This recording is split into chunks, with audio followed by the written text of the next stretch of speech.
lang na di way yàlla meenu may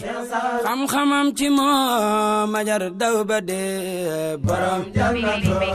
lang na di way kenn mënatut a xàmmee kenn ndax weer yu mucc ayib yi sëñ Saliou daal di indi fii ubbi ko ci place bu bees bi leen xamal ne leen sëñ Saliou Tawfekh mi ne woon ci mitre bi ak Poyrodom jóge na foofu ubbi na place bu bees fu mu ko ubbi Castelli lu mu yóbbu bagage yu baax yóbbu fa mbuxu yóbbu fa nduxu wàllu kap loo soxla Adidas Nike lépp loo soxla maga fa kap yu ñaw la de du kap yi mbuxu yu ñu estampar nga xam ne boo dugalee ci ndox boo génnee dootoo gis tuur ba déedéet kay da ngay gis tuur ba keroog ngay maye kap bi muy kap yu mucc ayib indi tamit ay saag yu mucc ayib indi ay verre yu mucc ayib verre yi mu indi am na métal plateador loo ci soxla ci raay bande la commencé ba fa mu yem loo ci soxla ci métal am na fa am na amarijo bi am na métal plateador kon nag xam lu ma leen di wax daw leen dem ci sëñ Saliou Tawfekh ma nga ca Castelli Galleria Cento Corrente 8 nga dugg ci biir laajte fan la local bi ñoo la Cento Quinze ba pare nag boole ko promotion bu rëy à partir de le 24 ba le 5 janvier loo yor boo yeggee bu soobee yàlla da nga ci yóbbu bagage yu bari promotion laa la wax am nag wàññi bokk te place ba ku fa dem fekk fa bagage yu mucc ayib taxu mu bees la amul lenn luy mbogo lu fa ne lépp tout est garanti avec Pathé numéro yi nag ñi ngi nii ñetti numéro la soo woowee sëñ Saliou Tawfekh ci 11 36 94 37 14 soo ko ci jotut nga woo Silla Bikit 11 37 95 36 26 boo jotut ñaar ñooñu ma yóbbu la ci beneen numéro bu baax bi Mam Lamp ma ca Fëlares 11 55 71 47 47 kon nag numéro yaa ngi noonu avec sëñ Saliou Tawfekh 2024 Pathé moo leen ko garanti dem leen pare na ndekete kese dafa naxuti bëy ku bëgg koy naxanteel nga dem ci ceng bi ñun duñu cing olof ak olof ñoo mën a liggéey séddante ñunu neen la Silla Bikit lamp sëñ Saliou Tawfekh kër gi à la maison la c'est la famille kon nañ ne famille Silla Bikit kon nag avec sëñ Saliou Tawfekh ca kaw ca kanam